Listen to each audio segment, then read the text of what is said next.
Well, good morning, everyone, or for you late risers, good afternoon, or for those of you who really slept in, good night.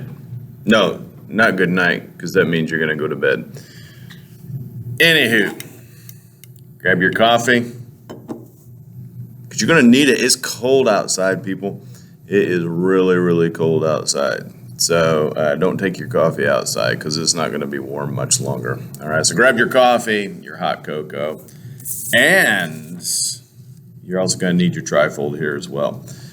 All right, you're going to need your cocoa and your trifold, and let's make it happen.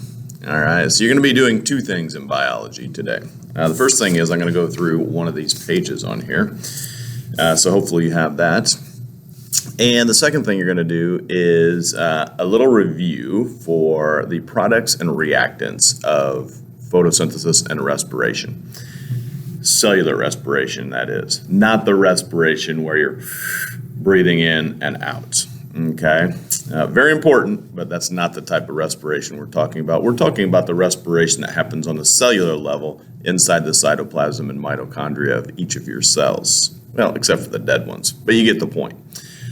So let's go ahead and get started. If you take a look at your trifold,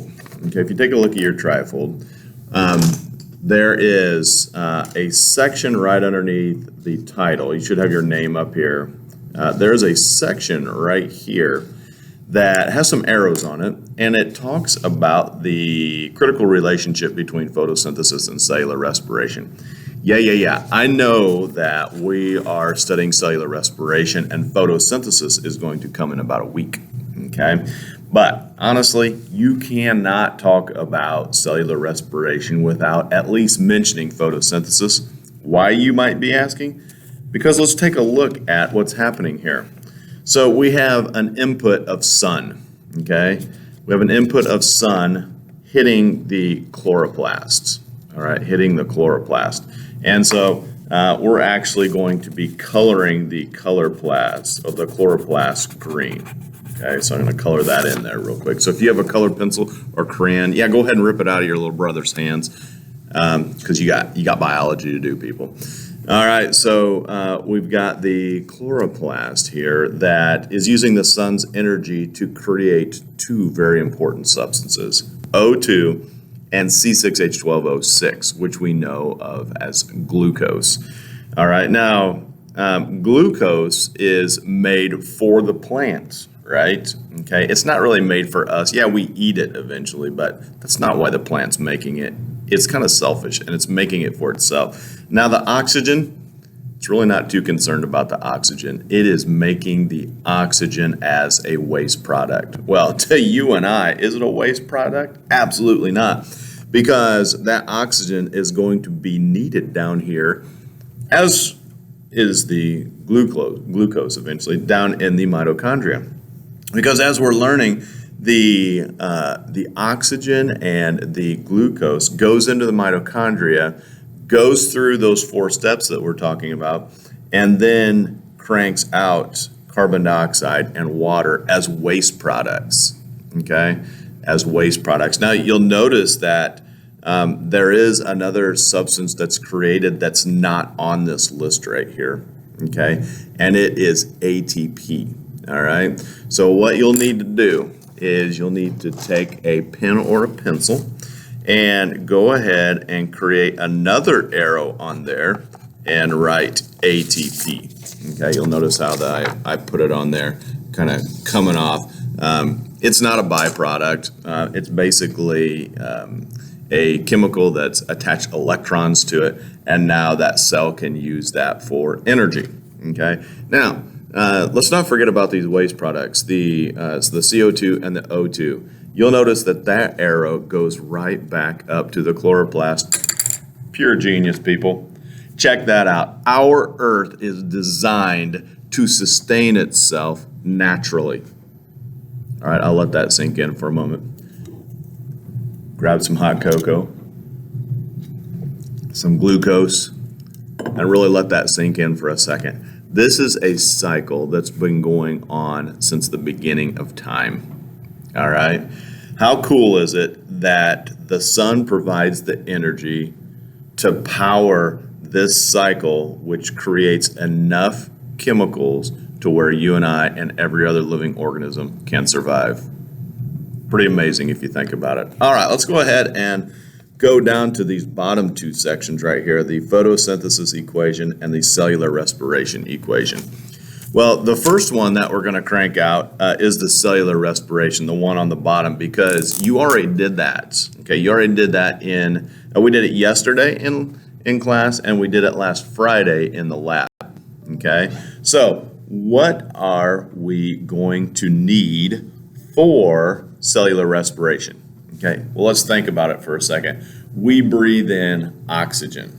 Okay, we're breathing in oxygen, and so we're going to need some O2. Okay, we're going to need some O2. How much O2?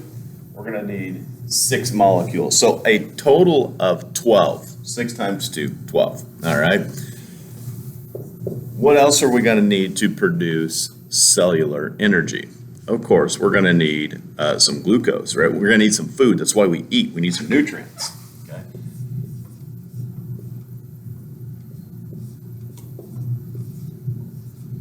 All right. So we got some C6H12O6. That is our glucose. That is all we need in order to produce ATP. All right. So we're going to put our yield sign in there because putting these two things together in the cytoplasm and the mitochondria is going to allow us to create our adenosine triphosphate. As a byproduct, remember, we're breathing out two things. We're breathing out 6H2O and we're breathing out carbon dioxide. Okay? Now, hopefully you're thinking to yourself, I don't see any energy. Okay? That is the last thing that we're going to add on here. And go ahead and take another color and put a nice sunburst around it. All right, critically important. That is the reason that we do cellular respiration.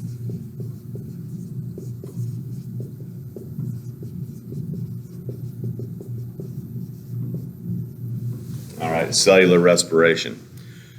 All right, so that should take care of the bottom one. Now let's kind of go back up and look at photosynthesis. Now, if you look at the diagram right above it, we're basically just shifting the entire equation backwards. All right, so let's think of a plant. What does the plant need? A plant needs water. So a plant needs 6 molecules of water. A plant needs 6 molecules of carbon dioxide. All right. And what does a plant produce then? Good answer. 6 molecules of oxygen and the stuff that we like to put on our pancakes. Come on, people. Not butter. Maple syrup.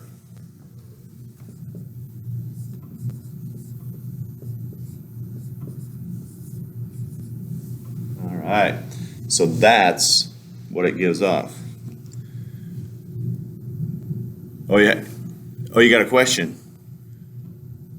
Oh, so we've got energy here, and your question is, where's the energy up here? Pure genius, pure genius. All right.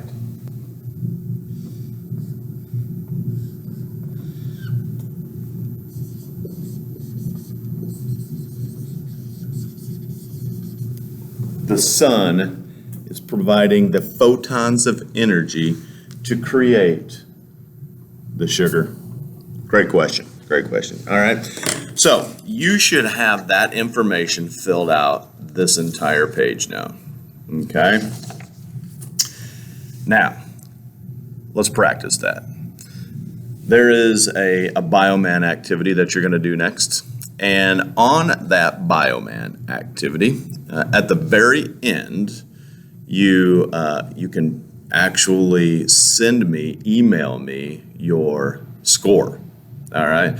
So pay really close attention as you answer all the questions. All right. Because it's going to send me a score, and that's what I'm going to enter into the gradebook is that score. So at the very end, you're going to put your name, and then you're going to put my email in there, SPARK at. See, I'm kind of slowing it down so you can write it down if you want to. SPARK at hccsc.k12.in.us. I'll also write it below, type it below. Okay, so what that's going to do is that's going to put your name on a list, and it's going to email me a list of your names and your scores. Now, if you're like, man, I got like a 60%, I didn't know that he was actually going to take a score on that, redo it. Okay, I'll take the highest score that you have. All right, but be sure you put your name in before you email me. Because, well, if you don't, I won't know who to give the score to. All right, so do it as much as you need to get 100%. And if you have any questions, certainly email. And I do hope that you have a great day. Stay warm, people. It's a cold one out there.